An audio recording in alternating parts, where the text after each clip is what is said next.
Panginoon, buong sandaigdigan. Awitan ang Panginoon at purihin ang kaniyang ngalan. Ipahayag ang kaniyang pagliligtas sa lahat ng panahon. Magsiawit kayo sa Panginoon ng isang bagong awitin. Magsiawit kayo sa Panginoon, buong sandaigdigan. Simulan natin ang ating pagdiriwang sa ngalan ng Ama at ng Anak at ng Espiritu Santo. Amen. Ang pagpapala ng ating Panginoong Hesukristo, ang pag-ibig ng Diyos Ama, at ang pakikipagkaisa ng Espiritu Santo naway sumainyong lahat. At sumaiyo rin. Upang tayo'y maging marapat gumanap sa banal na pagdiriwang, aminin muna natin at pagsisihan ang ating mga kasalanan. Inaamin ko sa makapangyarihang Diyos At sa inyo, mga kapatid, nalubha akong nagkasala sa isip, sa salita at sa gawa, at sa aking pagkukulang. Kaya isinasamo ko sa mahal na Birheng Maria, sa lahat ng mga anghel at mga banal, at sa inyo, mga kapatid, na ako'y panalangin sa Panginoong ating Diyos. Kaawan tayo na makapangyarihang Diyos, patawarin tayo sa ating mga kasalanan at patnubayan tayo sa buhay na walang hanggan. Amen. Panginoon, kaawaan mo kami. Panginoon, kaawaan mo kami. Kristo, kaawaan mo kami. Kristo, kaawaan mo kami. Panginoon, kaawaan mo kami. Panginoon, kaawaan mo kami. Manalangin tayo. Ama naming makapangyarihan, si San Bernabeng, puspos ng Espiritu Santo at pananampalatayang matibay, ay sinabi mong ibukod upang gampanan ang pag-akit sa mga bansa. Ang mabuting balita na masigasig niyang inilahad ay patuloy nawang maipahayag at totohanang matupad. Sa pamamagitan ni Jesucristo, kasama ng Espiritu Santo, magpa sa walang hanggan. Amen. Magsiupo muna po ang lahat. Pagbasa mula sa mga gawa ng mga apostol. Noong mga araw na iyon, maraming naniwala at nanalig sa Panginoon. Nabalitaan ito ng simbahan sa Jerusalem. Kaya't sinugo nila sa Antioquia si Bernabe. Nang dumating siya roon at makita ang pagpapala ng Diyos sa kanila, siya'y nagalak at pinagpayuhan silang lahat na manatiling tapat sa Panginoon. Mabuting tao si Bernabe, puspos ng Espiritu Santo at matibay ang pananampalataya. Kaya marami siyang nadala sa Panginoon. Nagpunta si Bernabe sa Tarso upang hanapin si Saulo, at nang kanyang matagpuan ay isinama sa Antioquia. 1 taong singkad silang nanatili roong kasama ng simbahan at nagturo sa maraming tao. At doon sa Antioquia, unang tinawag na Kristiyano ang mga alagad. May mga propeta at mga guro sa simbahan sa Antioquia. Kabilang dito si Bernabe, Simeon na tinaguriang Negro, Lucion na taga Cirene, Saulo at Manaen, kababata ng terarkang si Herodes. Samantalang sila'y nag-aayuno at sumasamba sa Panginoon, sinabi sa kanila ng Espiritu Santo, Ibukod ninyo sina Bernabe at Saulo. Sila'y hinirang ko para sa tanging gawaing inilaan ko sa kanila. Pagkatapos nilang mag-ayuno at manalangin, Ipinatong nila sa dalawa ang kanilang mga kamay at sila'y pinayaon. Ang salita ng Diyos. Salamat sa Diyos. Panginoong nagliligtas sa tanang bansay nahayag. Panginoong nagliligtas sa tanang bansay nahayag. Umawit ng bagong awit at sa poon ay iyalay, pagkat yaong ginawa niya ay kahanga-hangang tunay, sa sariling lakas niya at taglay na kabanalan, walang hirap na natamo yaong hangad na tagumpay. Panginooy nagliligtas sa tanang bansay nahayag. Ang tagumpay niyang ito'y siya na rin ang naghayag. Sa harap ng mga bansay, nahayag ang pagliligtas. Ang pangako sa Israel, lubos niyang tinutupad. Panginoong nagliligtas sa tanang bansay nahayag. Tapat siya sa kanila at ang pag-ibig ay wagas. Ang tagumpay ng ating Diyos kahit saan ay namalas. Nagkaingay ng may galak, yaong lahat sa daigdig, ang poon ay buong galak na purihin sa pag-awit. Panginoong nagliligtas sa tanang bansay nahayag.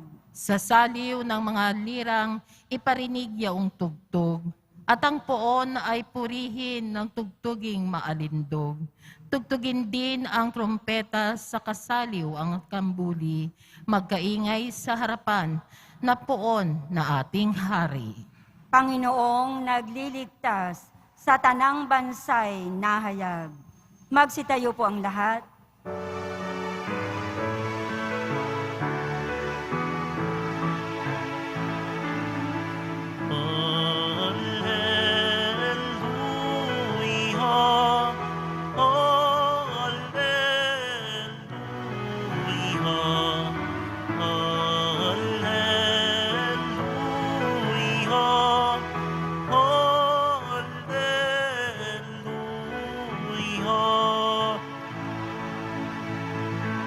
Humayo't magturog kayo,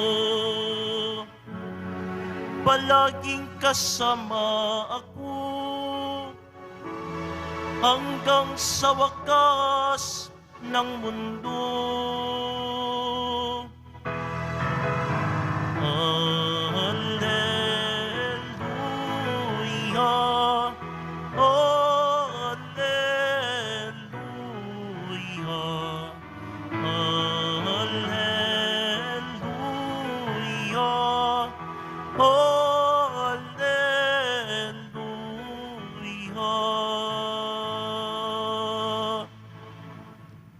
Sumainyo ang Panginoon. At sumaiyo rin. Ang mabuting balita ng Panginoon ayon kay San Mateo. Papuri sa iyo, Panginoon.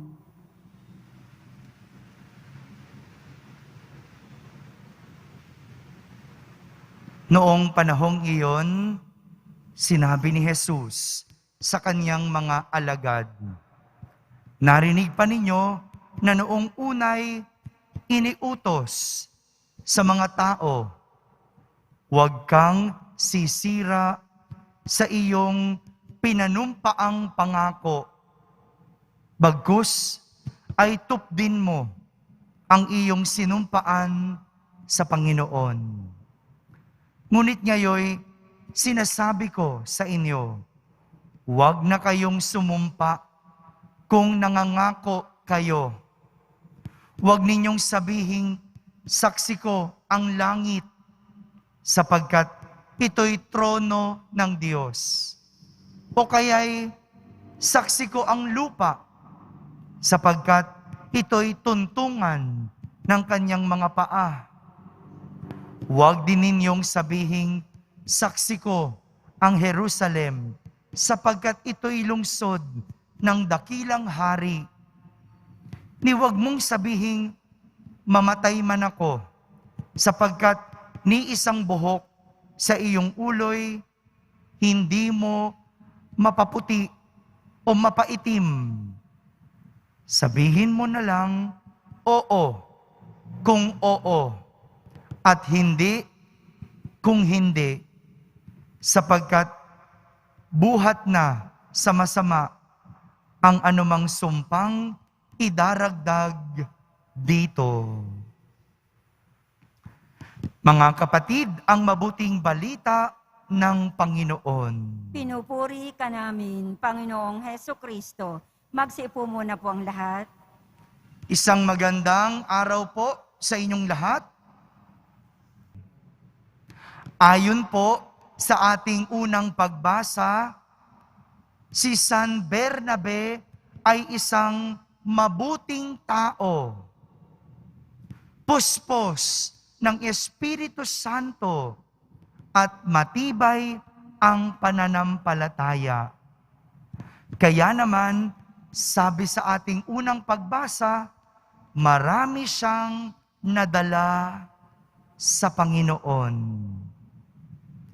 Maraming nadala si San Bernabe sa Panginoon. Kung mayroong isang magandang katangian, ang pagiging alagad, ito po ay ang katulad ni San Bernabe. Ano yon? Kundi ang kanyang pagiging kapani-paniwala. O sa Ingles, credible. May kredibilidad itong si San Bernabe sapagkat siya'y mabait, puspos ng Espiritu Santo, at matibay ang pananampalataya sa Diyos. Kapani-paniwala. Mahirap maging alagad sapagkat ibig sabihin nito, ikaw ay tagasunod. At kapag sinabing tagasunod, hindi ikaw ang nasusunod. Hindi sarili ang nasusunod, kundi mayroon kang sinusundan. At dahil ikaw ay sumusunod, kailangan nakikita sa iyo ang iyong sinusundan. Hindi ba ganoon ang pagiging alagad? Isang tagasunod. Kaya hindi sarili ang sinusunod, kundi kung sino ang sinusundan. Si San Bernabe, tagasunod ni Jesus. Tagasunod ng Poong Jesus Nazareno. Kaya naman, hindi ang kanyang sarili ang nasusunod, kundi si Jesus. At nakikita sa kanya si Jesus dahil siya ay isang tagasunod ni Jesus. Yung tibay ng pananampalataya ni Jesus, yung buting tao ni Jesus, yung pagiging puspos ng Espiritu Santo ni Jesus, ang sinundan ni San Bernabe. Kaya naman maraming tao ang nadala, ang sumunod sa Panginoon. Hindi po ba? Ganito tayo, bago tayo maniwala, kailangan may nakikita. Bago sumunod ang isang tao, kailangan kumbinsido muna. Kaya importante ang pagbibigay ng halimbawa bilang patunay. Hindi ba? Kapag tayo ay namimili ng isang produkto, hindi ka naniniwala basta-basta sa sabi-sabi. Kailangan makita mo kung ano ang sinasabi ng pangako. Hindi pwedeng pinapangakong mabango o hindi pwedeng sinasabing mabango. Kailangan bago mo bilhin, amuyin mo muna. Kailangan maamoy mong mabango nga. Hindi pwedeng sabihin, masarap. Hindi ka maniniwala. Kailangan matikman mo muna bago ka maniwala. Hindi pwedeng sabihin maganda. Kailangan makita mo talaga. Kaya nga nagagalit tayo kapag mukha lang masarap, 'di ba? Sa TV, sa patalastas, no? Hindi mo naman matitikman. Pero nakukumbinsi ka kasi yung artista, kung tikman, akala mo ang sarap-sarap. Nagagalit ka kapag binili mo at hindi naman pala masarap. Diba? Kala ko masarap kasi mukhang masarap. Pero para malaman mong masarap, hindi dapat makita. Kailangan matikman. Hindi ba ganun? Bago ka makumbinse, kailangan masubukan, makita, matikman. May halimbawa. Ito yung klase ng pagiging alagad ni San Bernabe. Ipinakita niya sa halimbawa at hindi lang nagbatay sa salita. Kaya nga, sa ating ebanghelyo, pinapangaral ni Jesus na hindi ka lang dapat basta-basta nangangako o nagsasalita. Kailangan tuparin mo. Kung oo, oo. Kung hindi, hindi. Ganyan. Yung sinasabi mo, gagawin mo. Yung pinapangako mo, tutuparin mo. Ganyan ang pagiging alagad ng Diyos. Credible, kapani-paniwala. Mga kapatid, bilang Kristiyano, ito yung hamon sa atin. Hindi lang tayo namumuhay ayon sa salitang pagiging Kristiyano. Hindi mo lang sinasabing ikaw ay Kristiyano. Ganon din sa pagiging deboto. Hindi mo lang sinasabing ikaw ay ihos o deboto ng Nazareno. Kailangan nakikita sa gawa at nakikita sa halimbawa. Yan ang ibig sabihin ng isang alagad na credible o kapani-paniwala. Amen. Magsitayo po ang lahat.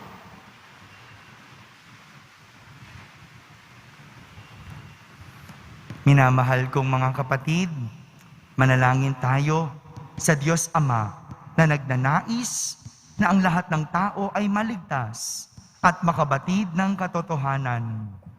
Ating sambitin sa bawat panalangin, maghari ka nawa sa amin, O Panginoon. Maghari ka nawa sa amin, O Panginoon.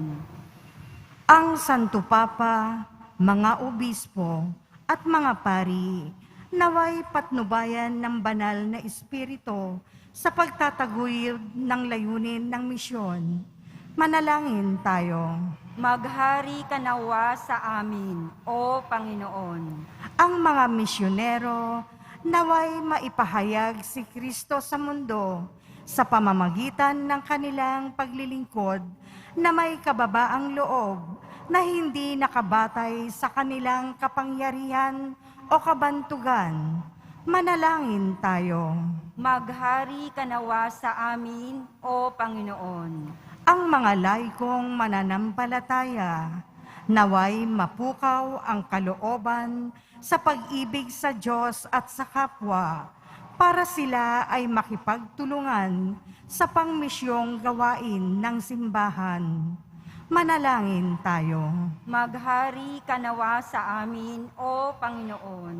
Ang mga Kristiyano, naway makaunawa sa kanilang pananagutang palaganapin ang mabuting balita ng kaligtasan sa lahat ng tao. Manalangin tayo. Maghari ka nawa sa amin, O Panginoon.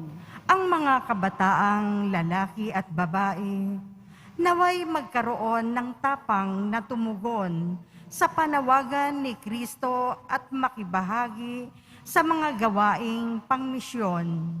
Manalangin tayo. Maghari ka nawa sa amin, O Panginoon. Sa katahimikan, ating ilapit sa Diyos ang ating mga pansariling kahilingan.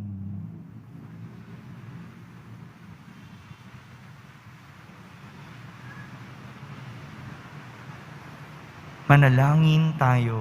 Maghari ka nawa sa amin, O Panginoon. Ama naming Diyos, kalooban mo na maipahayag at maitatag ang iyong kaharian sa lahat ng dako sa pamamagitan ni San Barnabas, marapatin mong maging mabunga ang aming pagsisikap na mapalaganap ang iyong kaharian. Hinihiling namin ito sa pamamagitan ni Kristo na aming Panginoon. Amen. Magsiupo muna po ang lahat.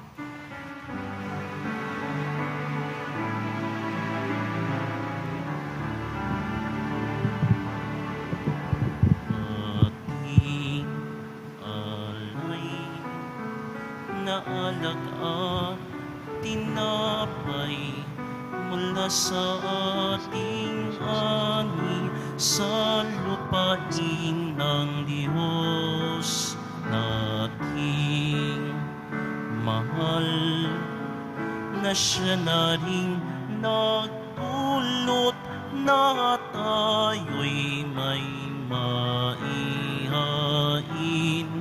sa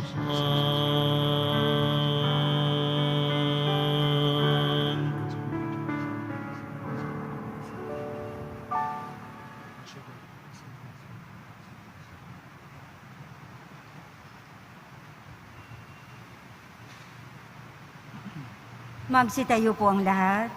Manalangin kayo mga kapatid upang ang paghahain natin ay kalugdan ng Diyos amang makapangyarihan. Tanggapin nawa ng Panginoon itong paghahain sa iyong mga kamay, sa kapurihan niya at karangalan, sa ating kapakinabangan at sa buong sambayanan niyang banal. Ama naming lumikha, ang aming mga alay ay gawin mong banal sa iyong pagbabasbas, na mapag-alab nawa sa ningas ng iyong pag-ibig sa aming lahat, sapagkat ito rin ang nagbunsod kay San Bernabe para ihatid sa mga bansa ang liwanag ng mabuting balita. Sa pamamagitan ni Jesucristo, kasama ng Espiritu Santo, magpa sa walang hanggan. Amen. Sumainyo ang Panginoon. At sumaiyo rin. Itaas sa Diyos ang inyong puso at diwa. Itinaas na namin sa Panginoon. Pasalamatan natin ang Panginoong ating Diyos. Marapat na siya ay pasalamatan. Ama naming makapangyarihan, tunay ngang marapat na ikaw ay aming pasalamatan sa pamamagitan ni Jesucristo na aming Panginoon. Itinatag niya ang iyong sambayanan na ang mga apostol ay saligat katuwang sa pagpapanatili ng iyong pagmamahal na di magwawakas kahit kailan. Kaming sambayanan mo dito sa daigdig ay katibayan ng pamumuhay sa langit. Kaming naririto ang tagapagpahiwatig sa pagkakaisa ng tanan sa iyong pag-ibig. Kaya kaysa ng mga anghel na nagsisiawit ng papuri sa iyo nang walang humpay sa kalangitan, kami nagbubunyi sa iyong kadakilaan. Santo, Santo, Santo, Panginoong Diyos ng mga hukbo, napupuno ang langit at lupa ng kadakilaan mo, o sana sa kaitaasan. Pinagpala ang naparirito sa ngalan ng Panginoon, o sana sa kaitaasan. Magsilod po ang lahat. Ama naming banal, ikaw ang bukal ng tanang kabanalan. Kaya't sa pamagitan ng iyong Espiritu, ay gawin mong banal ang mga kaloob na ito, upang para sa amin ay maging katawan at dugo ng aming Panginoong Hesukristo. Bago niya pinagtiis ang kusang loob na maging handog, hinawakan niyang tinapay, pinasalamatan kanya, pinaghati-hati niya iyon, iniyabot sa kanyang mga lagad at sinabi, "Tanggapin ninyong lahat ito at kanin, ito ang aking katawan na inihahandog para sa inyo."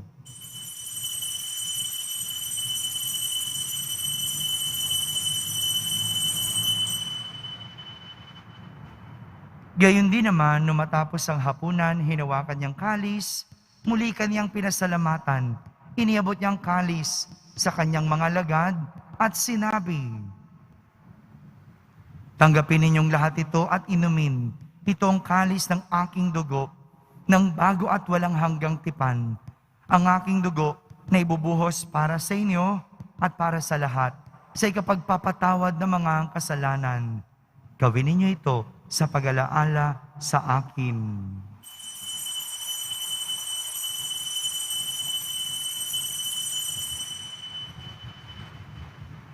Magsitayo po ang lahat. Ipagbunyi natin ang misteryo ng pananampalataya. Si Kristo ay namatay, si Kristo ay nabuhay, si Kristo ay babalik sa wakas ng panahon. Ama, ginagawa namin ngayon ang pag-alaala sa pagkamatay at muling pagkabuhay ng iyong anak. Kaya't inaalay namin sa iyo ang tinapay na nagbibigay buhay at ang kalis na nagkakaloob ng kaligtasan. Kami nagpapasalamat dahil kami iyong minarapat na tumayo sa harap mo para maglingkod sa iyo.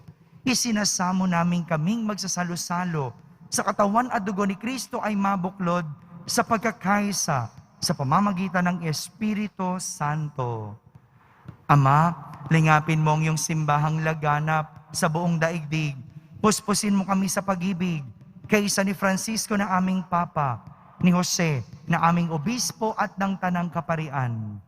Alalahanin mo rin ang mga kapatid naming nahimlay na may pag-asang sila'y muling mabubuhay. Gayon din ang lahat ng mga pumanaw. Kaawan mo sila at patuloyin sa iyong kaliwanagan. Kaawan mo at pagindapating kaming lahat na makasalo sa iyong buhay na walang wakas. Kaisa na mahal na Birheng Maria na Ina ng Diyos, ng kabiyak ng puso niyang si San Jose, kaysa ng mga apostol, ni San Bernabe at ang lahat ng mga banal na namuhay dito sa daigdig ng kalugod-lugod sa iyo. May pagdiwang nawa namin ang pagpupuri sa kararangal mo sa pamamagitan ng iyong anak na aming Panginoong Hesukristo. Sa pamamagitan ni Kristo, kasama niya at sa Kanya, ang lahat ng parangal at papuri ay sa iyo, Diyos Amang makapangyarihan, kasama ng Espiritu Santo, magpa sa walang hanggan. Amen. Sa tagubilin ng mga nakahagaling na utos at turo ni Jesus na Panginoon natin at Diyos, ipahayag natin ng lakas loob. Ama namin, sumasalangit ka. Sambahin ang ngalan mo, mapasa amin ang kaharian mo. Sundin ang loob mo dito sa lupa para nang sa langit.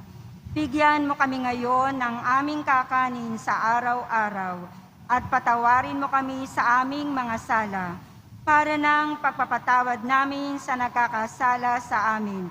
At huwag mo kaming ipahintulot sa tukso at iadya mo kami sa lahat ng masama. Hinihiling namin kami iadya sa lahat ng masama.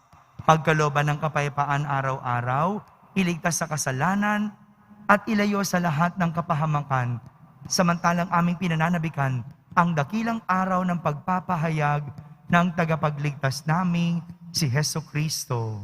Sapagkat iyo ang kaharian, at ang kapangyarihan, at ang kapurihan, magpakailanman. Amen. Panginoong Hesukristo, sinabi mo sa iyong mga apostol, kapayapaan ang iniiwan ko sa inyo, ang aking kapayapaan ang ibinibigay ko sa inyo. Tunghayan mo ang aming pananampalataya at huwag ang aming pagkakasala. Pagkalooban mo kami ng kapayapaan at pagkakaisa ayon sa iyong kalooban, kasama ng Espiritu Santo, magpa sa walang hanggan. Amen. Ang kapayapaan ng Panginoon ay laging sumainyo. At sumaiyo rin. Magbigayin kayo ng kapayapaan sa isa't isa. Kapayapaan po para sa lahat.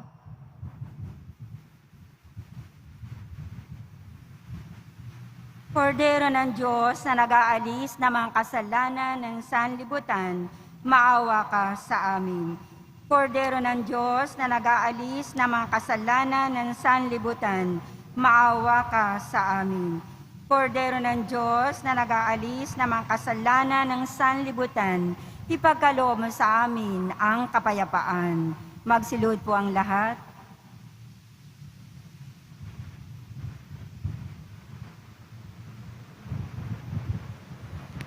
Ito ang kordero ng Diyos. Itong nag-aalis ng mga kasalanan ng sanlibutan. Mapalad ang mga inaaniyahan sa kaniyang piging. Panginoon, hindi ako karapat-dapat na magpatuloy sa iyo, ngunit sa isang salita mo lamang ay gagaling na ako. Ang katawan ni Kristo. Amen.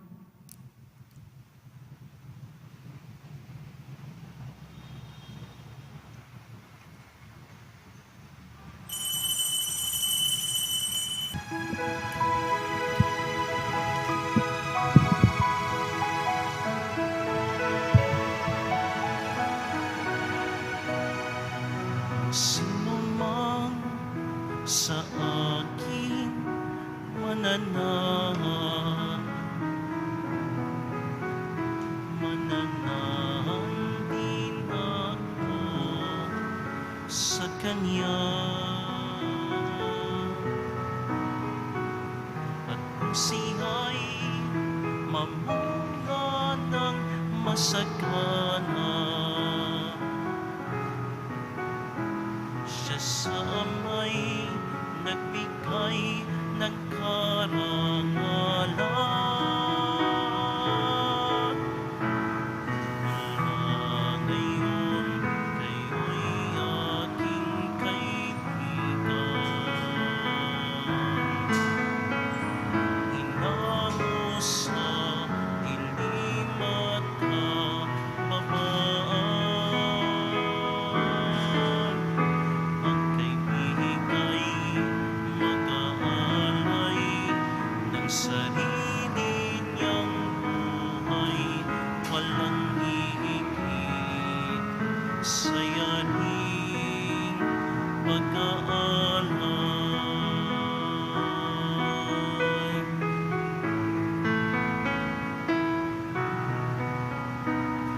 Kung paanong mahal ako ng aking Ama, sa inyo'y aking ipinadarama. Sa pag-ibig ko, kayo sana ay manahan. At piling ko na kayo ay magmahalan.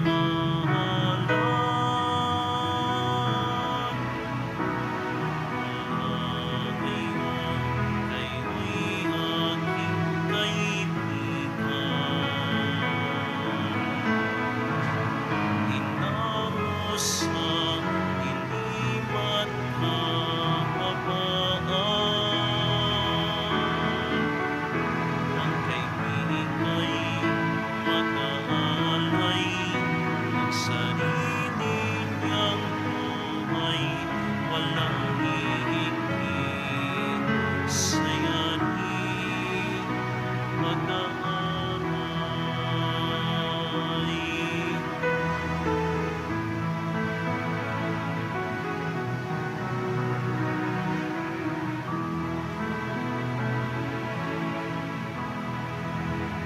Pagsitayo po ang lahat. Manalangin tayo. Ama naming mapagmahal, kami tumanggap sa banal na pakikinabang ay nakikiusap sa iyo ng aming pinagsaluhan sa paggunita sa Apostol San Bernabe ay maganap ng hayagan sa aming buhay. Sa pamamagitan ni Jesucristo, kasama ng Espiritu Santo, magpa sa walang hanggan. Amen. Sumainyo ang Panginoon. At sumaiyo rin. Pagbabasbas ng Poong Yesus Nazareno. Mahal na Poong Yesus Nazareno, inihayag mo sa pamamagitan ng krus ang walang maliw na pag-ibig ng Diyos sa sangkatauhan. Pakinggan mo ang kahilingan ng iyong angkan na nagsusumamo sa iyo. Makamtanawan nila ang inyong katugunan at tanggapin ang kasagutan na may utang na loob na tinatanaw. Basbasan din po ninyo ang lahat na may karamdaman at nahihirapan. Sa pamamagitan ng bendisyon na ito, naway maalala nila ang mga pangako nila noon sa binyag na ikaw ang kanilang iibigin at paglilingkuran bilang Panginoon magpasawalang hanggan. Amen. At pagpalain kayo ng makapangyarihang Diyos, Ama, Anak, at Espiritu Santo. Amen. Tapos na po ang ating pagdiriwang, humayking taglay ang pag-ibig at kapayapaan ng Poong Jesus Nazareno. Salamat sa Diyos.